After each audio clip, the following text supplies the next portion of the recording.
Mais dans Joël au chapitre 2, la parole dit, le Seigneur promet, je vous remplacerai ces années-là. Je remplirai les airs des blés, les cuves, des mous et d'huile. Dieu dit, je remplirai. Et nous disons, il a rempli. Par le ministère de William Marion Branham, tout le conseil de Dieu, tous les mystères contenus dans la parole de Dieu nous sont accessibles.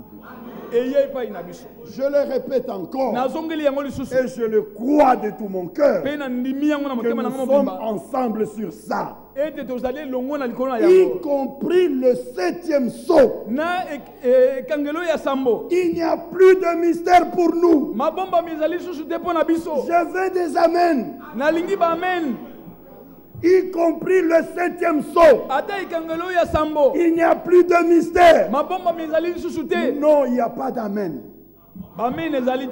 Je m'arrête un peu. Comme nous l'avons dit, bien-aimés frères et sœurs, pour plusieurs, pour ceux qui se sont écartés de la nourriture, le 7e sceau est mystérieux. Il est silencieux. Il y a des deniers de silence. C'est un secret. Si un ange bougeait seulement, Satan allait s'emparer du secret. Ça, c'est pour eux. Pour nous, ce n'est pas le cas. Que Dieu bénisse vos amens. Pour le premier saut, il était nécessaire que l'ange vienne donner l'explication à Frère Branham. Parce qu'il était donné en symbole. Pour le deuxième saut, il était nécessaire que l'ange vienne. Troisième, quatrième, cinquième, sixième, il était nécessaire que l'ange vienne. Parce que c'était des choses en symbole. Lorsqu'on en arrive au 7e saut, c'est le plus clair de tous les sauts. Il n'était pas nécessaire que l'ange vienne pour donner la révélation. Alors, Apocalypse chapitre 8. Quand il ouvrit le 7e saut, il y eut un silence d'une demi-heure. De quoi s'agit-il? Les 4 êtres vivants, ces êtres célestes, que nous voyons dans Apocalypse chapitre 4, qui chantent nuit et jour. Saint, Saint, Saint.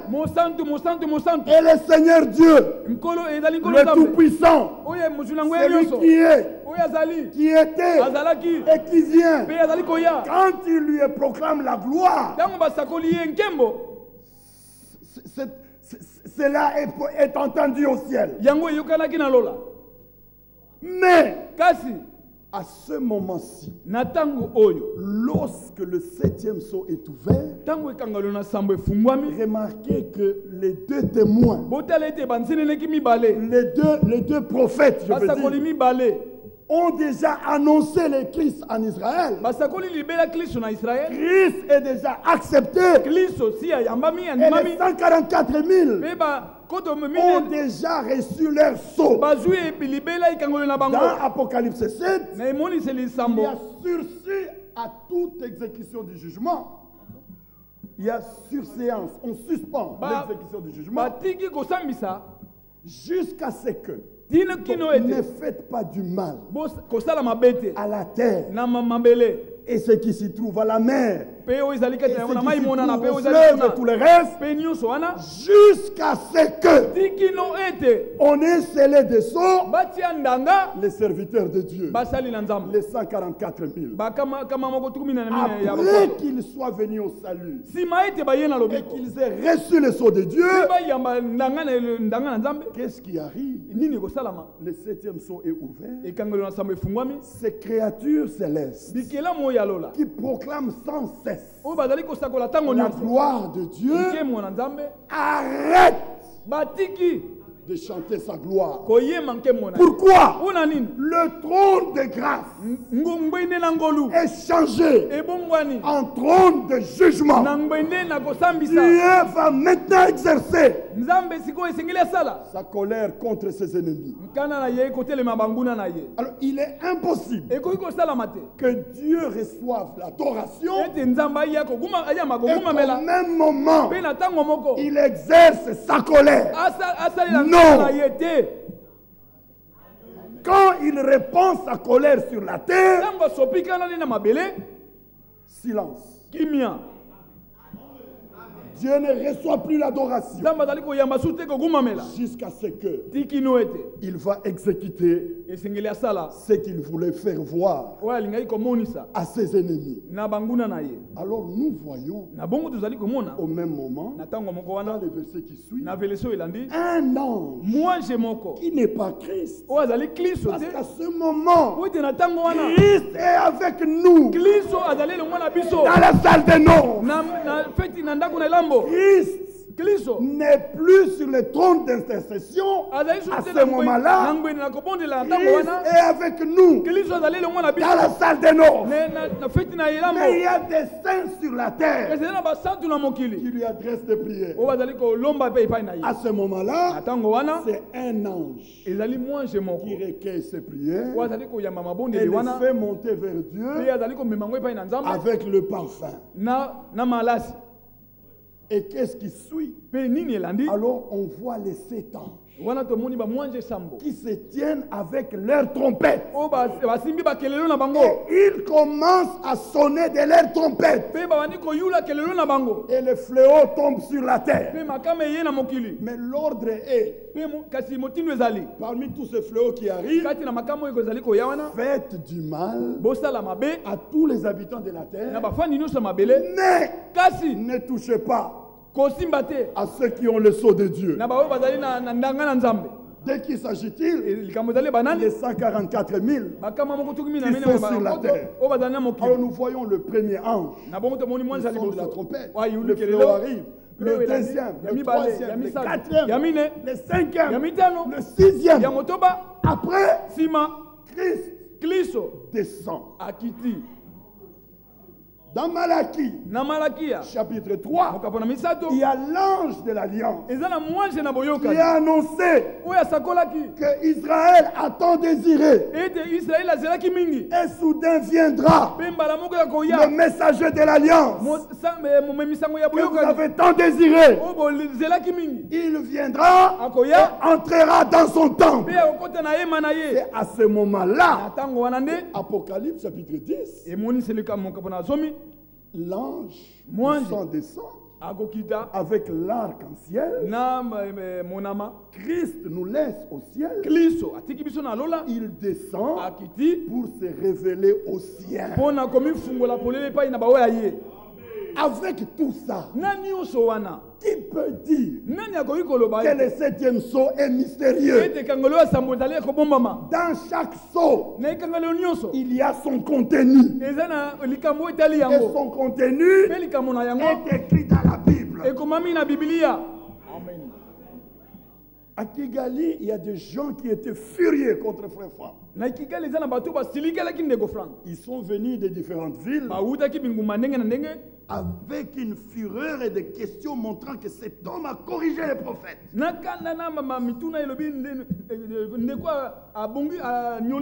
Mais d'une manière simple, L'homme de Dieu a montré que même après le départ de Frère Branham, le Saint-Esprit a rendu la parole de Dieu plus claire. Au temps de Frère Branham, il a compris que dans le silence, il y avait un secret.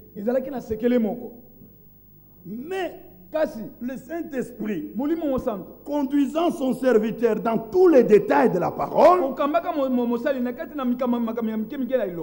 Apocalypse chapitre 8, lorsqu'il est parlé de l'ouverture du 7e sceau,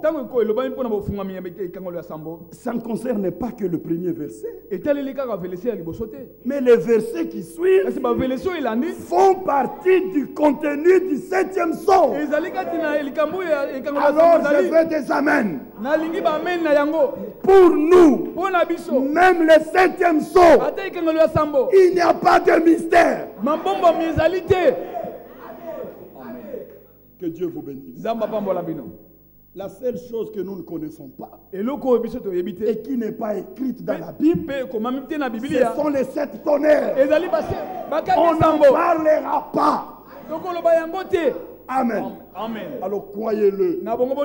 Dieu nous a restitué la parole dans sa plénitude. Son plan, il nous l'a détaillé de la Genèse à l'Apocalypse.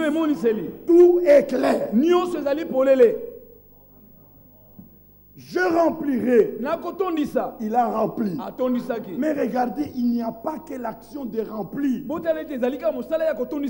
Après que les cuves aient été remplies d'huile et que les airs aient été remplis du blé, après cet emmagasinage, il devait suivre un service dans lequel le peuple devait manger. Et 2 versets se tiennent. Je remplirai et puis vous mangerez. Aujourd'hui, nous mangeons. Pourquoi? Dieu a rempli. Et nous ne mangeons pas n'importe quoi, s'il vous plaît. C'est seulement là où Genèse 41-55 est une réalité. Chaque point de la Bible sera abordé bibliquement. Amen. Amen. Que Dieu en soit loué. Et qu'il bénisse vos amens. Nous sommes revenus dans le pays avec des promesses fortes. Il dit lui-même, après les avoir amenés, il les gardera. Dans Amos 9, il dit, il les plantera dans leur pays et personne ne les arrachera. Amen. Bien-aimés, nous nous établissons dans le pays de promesses. Nous nous établissons sur chaque promesse que Dieu nous a faite, en sorte que personne ne nous y arrachera. Et Dieu a déjà dit, tout lieu. Ça, il ne l'a pas dit quand il était au désert. Non. Quand il était au désert, ils ont reçu des instructions et ils ont reçu les ordonnances jusqu'à ce que Moïse et toute la génération qui est sortie de l'Égypte sont partis.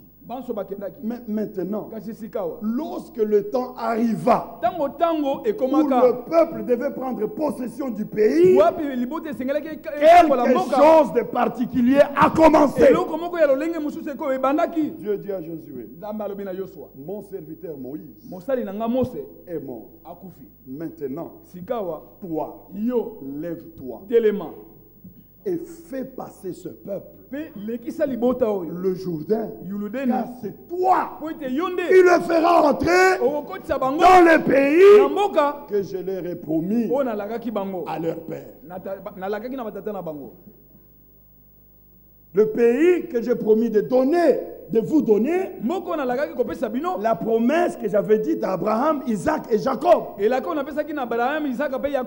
regardez, à ce moment, Dieu dit à Josué, tout lieu dans ce pays, tout lieu te foulera la plante de tes pieds, moi, je te le donne. Toi, pose les pieds. Toi, établis-toi. Toi, saisis la promesse à Dieu de te le donner. Qu'est-ce que je veux dire?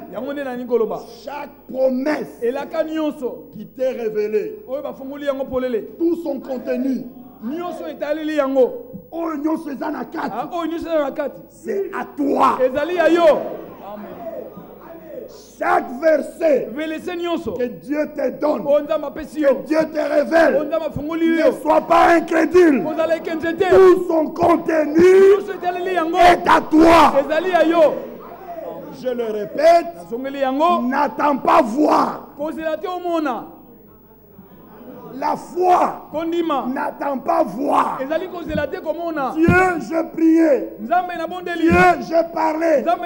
Mais je ne vois pas. Non, la foi ne parle pas comme ça. Pour nous, heureux ceux qui croient, car ils verront. Pas ceux qui voient et croient. Non.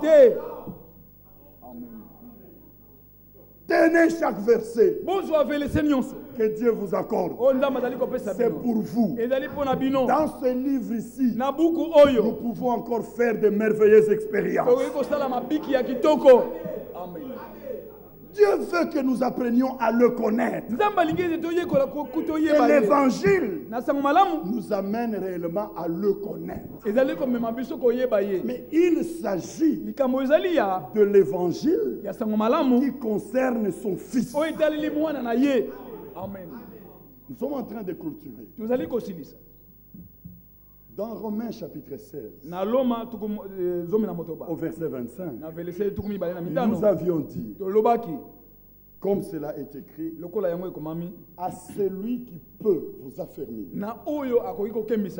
selon mon évangile. Mais remarquez que ce n'est pas selon les veillées de prière, pas selon les séances d'affermissement, mais selon mon évangile, qui est la prédication de Jésus-Christ conformément au mystère, conformément, je veux dire, à la révélation du mystère caché de tout temps. Il s'agit d'un évangile qui puise dans ce qui était caché en Dieu. Il ne vient pas de l'intellect, il ne relève pas de la sagesse humaine, mais que Dieu, avant l'état éternel, il a conçu, ayant conçu, sorti de l'éternité, étant sorti de l'éternité, il a mis en exécution ce qu'il a conçu. Mais dans sa marche d'exécution, Amos 3, verset 7, le Seigneur ne fait rien sans révéler ses secrets à ses serviteurs, les prophètes. Alors tous les prophètes ont parlé de lui.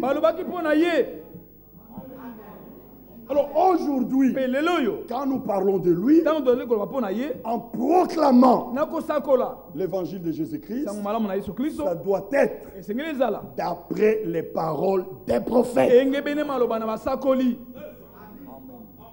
Quand c'est ainsi, alors le vrai Jésus est annoncé.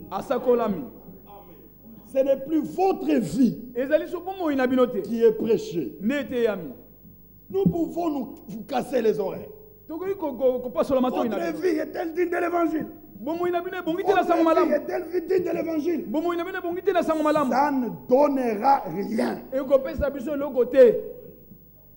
Nous ne vous prêchons pas vous. Nous prêchons Jésus-Christ. De telle sorte que même l'homme le plus faible, quand il entend, il part fortifié.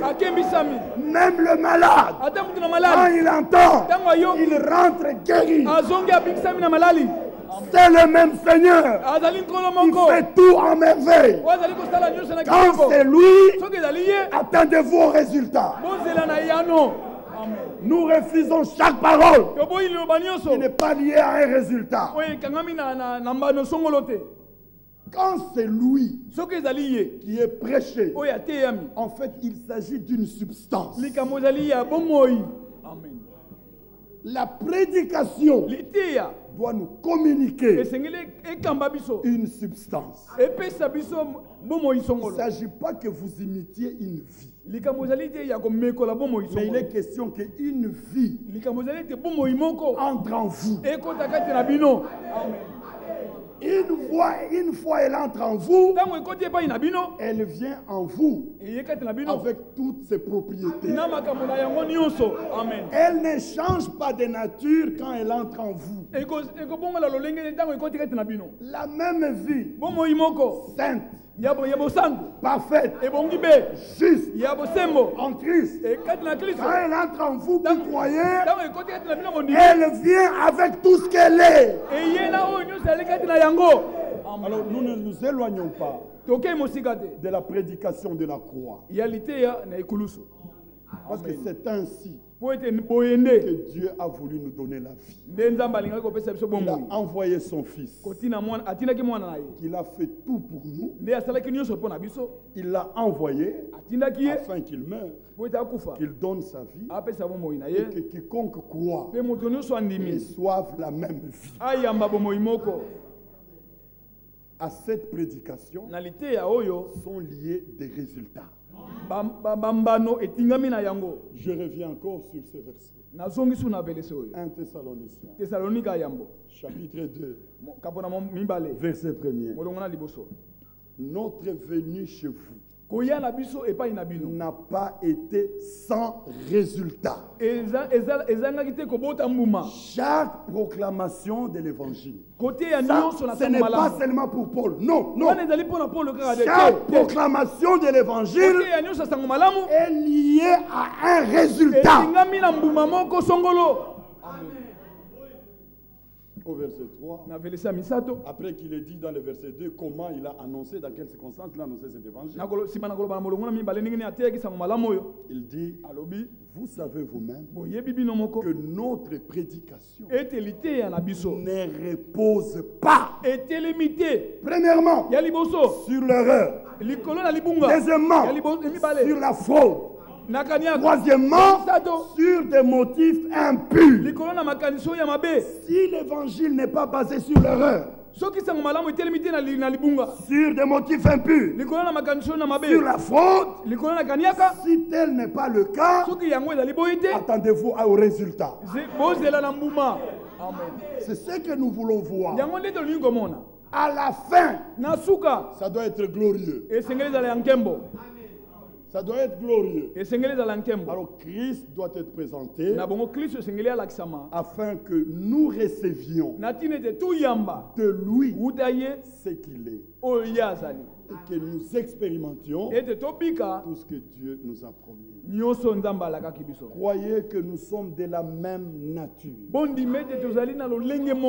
portons la même nature. Amen. Qu'est-ce que Paul dit aux Hébreux? On va terminer peut-être par ces quelques paroles.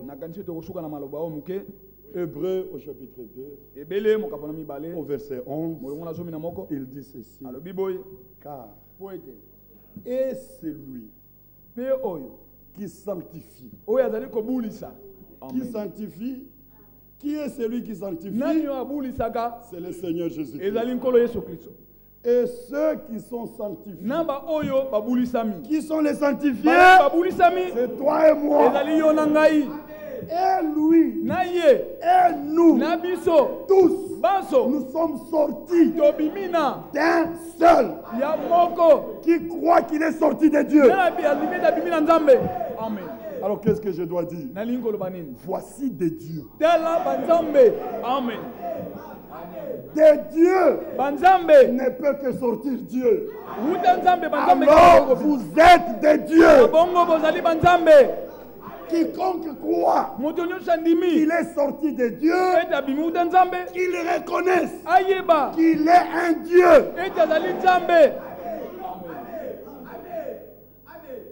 Je ne sais pas une autre façon de le dire. C'est la meilleure façon de le dire. De Dieu ne peut que sortir Dieu. Regardez la différence entre nous qui avons part à la nouvelle nature et Adam qui n'a pas eu part à la même nature. Adam n'était pas sorti de Dieu. Adam a été créé par Dieu à l'image de Dieu, mais il n'était pas l'image de Dieu. Amen. On est ensemble, frère. Adam était créé à l'image de Dieu. Mais il n'était pas l'image de Dieu. L'image de Dieu, c'est la manifestation visible du Dieu invisible. Yahweh est l'image de Dieu. Adam était à l'image de Dieu. Jésus n'était pas à l'image de Dieu. Jésus est l'image de Dieu. Tous ceux qui saisissent Jésus, tous ceux qui saisissent Jésus-Christ, frère, il faut les regarder comme des hommes spéciaux. Ce ne sont pas des hommes ordinaires. Ce sont des vases que Dieu a choisi pour se manifester en eux. En Christ, pleinement, en nous, chacun sa portion. Le même Dieu en Christ, le même Dieu en nous. Allons-y lentement pour terminer.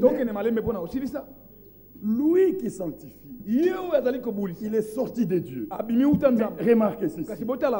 De même que Yahvé est sorti de Dieu, c'est ainsi que le Fils est sorti du Père. Vous le croyez? Vous voyez là où nous allons? D'abord, nous les regardons lui. Après l'avoir regardé, donc c'est ce que moi je suis. Ne regardez pas Christ et te réaliser étranger. Nous sommes de la même nature. La même plante. Même essence. Essence. Bon. Amen. Ne regardez pas à Christ et vous voyez différent. Non. Croyez que tout ce que Dieu a fait de son Fils, c'est pour toi et moi. Les apôtres ont placé chaque mot à sa place. Ce n'est pas une simple déclaration que celui qui sanctifie et ceux qui sont sanctifiés sont tous sortis d'un seul. Non, c'est dans la réalisation du merveilleux plan du salut de Dieu. Dans Jean, au chapitre 8, verset 42. Lisons cette écriture. Jean chapitre 8, verset 42. Jésus leur dit, si Dieu était votre Père, vous m'aimeriez, car c'est de Dieu que je suis sorti et que je viens. Amen. Amen. C'est de Dieu que je suis sorti et que je viens. Il y a un point virgule. Et une autre pensée suit. Je ne suis pas venu de moi-même, mais c'est lui qui m'a envoyé. Nous ne nous achoppons pas. Lorsqu'il dit j'ai été envoyé, et lorsqu'il dit je suis venu, nous ne nous achoppons pas. Les deux natures en lui. En tant que Dieu, il est venu lui-même. En tant qu'homme, il a été envoyé. Avez-vous le témoignage de Jésus? Que Dieu vous bénisse. Tel qu'on en a parlé en semaine. C'est lui qui a le témoignage de Jésus. Ne se heurte pas à ces choses. Nous allons au chapitre 17, Jean 17. Il dit ceci. Nous lisons au verset 6. Je fais connaître ton nom aux hommes que tu m'as donnés du milieu du monde. Ils étaient à toi et tu me les as donnés et ils ont gardé ta parole. Maintenant, ils ont connu que tout ce que tu m'as donné vient de toi. Car je leur ai donné les paroles que tu m'as données et ils les ont reçues. Et ils ont vraiment connu que je suis sorti de toi. Ça, c'est pas tout le monde. C'est eux seuls. Amen. Il y a pour qui la révélation doit rester voilée. Et Paul dit, si cet évangile qui révèle le Fils de Dieu est voilé, il est voilé pour ceux qui périssent. Parce qu'ils ne doivent pas voir une image. Mais pour ceux qui ne sont plus voilés, lorsque le Fils de Dieu est proclamé, en contemplant l'image qu'il est repeinte, ils sont transformés en la même image. Amen. Il n'y a que eux qui ont la connaissance que toi, Jésus, tu es sorti du Père. Oui, il dit, verset 8, car je leur ai donné les paroles que tu m'as données.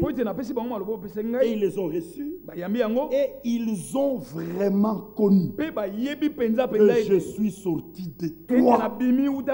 Et ils ont cru que tu m'as envoyé. Les deux sont capitales. Chapitre 16, verset 26. En ce jour, vous demanderez en mon nom. Et je ne vous dis pas que je prierai le Père pour vous. Car le Père lui-même vous aime. Parce que vous m'avez aimé. Et que vous avez cru que je suis sorti de Dieu. Permettez-moi de le répéter encore. La connaissance du Fils et du Père ne relève pas d'une simple connaissance qui enfle d'orgueil. Elle est capitale. Plusieurs ont construit ayant rejeté la pierre angulaire. Psaume 118, verset 21. Je te loue car tu m'as exaucé. Car tu es devenu mon salut. Quand toi, Yahweh, tu deviens mon salut, verset 22, la pierre qu'ont rejeté les bâtisseurs est devenue la principale de l'angle. Chaque prédication doit tenir par Christ. Chaque prédication doit tenir par Christ. Si elle ne tient pas par Christ, non, frère, pas de résultat. Il n'y a pas de résultat.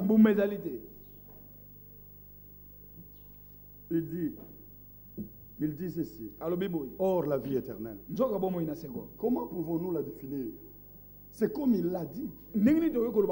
Or, la vie éternelle, c'est qu'ils te connaissent toi, le seul vrai Dieu, et c'est lui que tu as envoyé. Disons Amen. C'est l'ABC de notre marche. Amen. Chapitre 16. Verset 27 maintenant. Car le Père lui-même vous aime parce que vous m'avez aimé et que vous avez cru que je suis sorti de Dieu.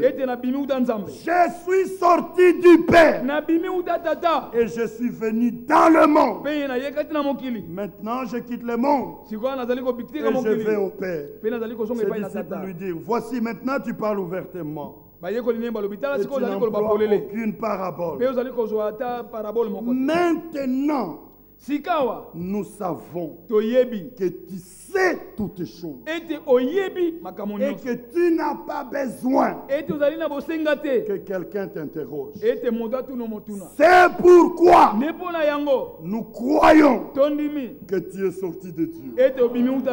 Le croyez-vous? Croyez-vous qu'il est sorti de Dieu? Alors, et lui et nous tous sortis de Dieu. Amen. Quelle merveilleuse position. Selon qu'il est écrit. Ou du moins c'est pourquoi il n'a pas honte. Il n'a pas honte. Est-ce qu'on peut dire tous amen à ça? Il n'a pas honte. Il n'a pas honte de t'appeler frère. Pourquoi? Il se reconnaît en toi et tu te reconnais en lui. Tel il est, tel nous sommes. La même vie, elle est en nous. C'est vrai. Ce qui est encore mortel sur nous, en cela nous sommes humiliés. Vous savez ce qui est mortel encore en nous? Pas l'âme. L'âme est rachetée une fois pour toutes. Amen. Mais ce corps, en ce corps, nous sommes toujours humiliés. Cependant, lui, l'homme intérieur, sauvé pour l'éternité. L'homme extérieur, il attend sa rédemption. Le corps a aussi sa promesse. Le corps attend la transmutation. Mais cependant, le corps a été réduit à l'impuissance. Amen. Amen. Amen. C'est vrai. Toute humiliation que nous pouvons connaître dans ce corps ici ne doit pas remettre en question ce que Dieu a fait de nous en Jésus-Christ. Tenez votre position sans concession possible au diable. Ne lui concédez rien. Ne lui concédez rien. Dis-lui, tu m'as perdu pour toujours. Amen. Il te regarde, le Seigneur te regarde, Il voit combien tu es humilié. Mais il dit, mon frère, Amen. Tu as la promesse. Je te purifierai. Je te laverai. Je te transformerai. Je le changerai. Il sera semblable à l'image de mon corps de gloire. Amen. Ce Seigneur-là, moi je l'aime. Et je compte sur ses promesses. Il le fera. Croyez que nous sommes sortis de Dieu. Comme Jésus est sorti de Dieu. Et nous, à la différence des autres, nous avons les témoignages de Jésus. Gardez-les. Israël a eu le privilège. Le privilège d'avoir les témoignages de Yahweh. Toi, Israël, sache-le, retiens-le, comprends que Yahweh est Dieu. Et il n'y en a pas d'autre. Tu as été fait témoin de ces choses afin que tu saches. Amen. Que Yahweh est Dieu. Et il n'y en a point d'autre. En haut et sur la terre. Il n'y en a point d'autre. Là, nous sommes dans Deutéronome chapitre 4. Depuis le verset 35 jusqu'au verset 39. Mais lorsque nous allons dans Ésaïe 43, là au verset 10, il dit, vous, mais il ne parlait pas aux Amoréens, il ne parlait pas aux Éviens, il ne parlait pas aux Jébusiens, il parlait à son peuple. Vous êtes mes témoins, afin que vous le sachiez, que vous compreniez et que vous croyiez que c'est moi qui suis Dieu et qu'il n'y en a point d'autre. Je suis le premier et le dernier. Oh moi, il n'y a pas de sauveur. Il répète encore ce témoignage dans Ésaïe 44, depuis le verset 6. Il anéantit les idoles et puis il dit, ne te l'ai-je pas dit? Ne crains rien. Tu es mon témoin afin que tu saches que je suis Dieu et qu'il n'y a point d'autre rocher. Ça, Israël a été choisi pour le porter. Mais dans le Nouveau Testament, Dieu a son peuple. Quand Jean veut adorer l'ange, l'ange lui dit, garde-toi de le faire. Je suis ton compagnon de service et celui de tes frères qui ont le témoignage de Yahshua. Amen. Et nous croyons que Yahshua du Nouveau Testament, c'est Yahweh de l'Ancien Testament. Alors vous avez le témoignage de Yahshua. Attention, le témoignage de Yahshua, c'est l'esprit de la prophétie. Sans la parole de la prophétie, vous perdez le témoignage de Yahshua. Parce que dans les évangiles et dans les épîtres, Yahshua n'est pas présenté, je veux dire le Seigneur n'est pas présenté sous la forme composée dans laquelle il était présenté dans l'Ancien Testament. Dans l'Ancien Testament, partout, il est présenté en tant que Dieu. Le Seigneur Dieu dit ceci. Le Seigneur Dieu fit ceci. Le Seigneur Dieu fit ceci. Mais lorsque le Seigneur devient salut, c'est la pierre. C'est la pierre d'achoppement. Ce témoignage disparaît. On ne le voit plus en tant que Dieu. On le voit en tant qu'homme à côté de Dieu.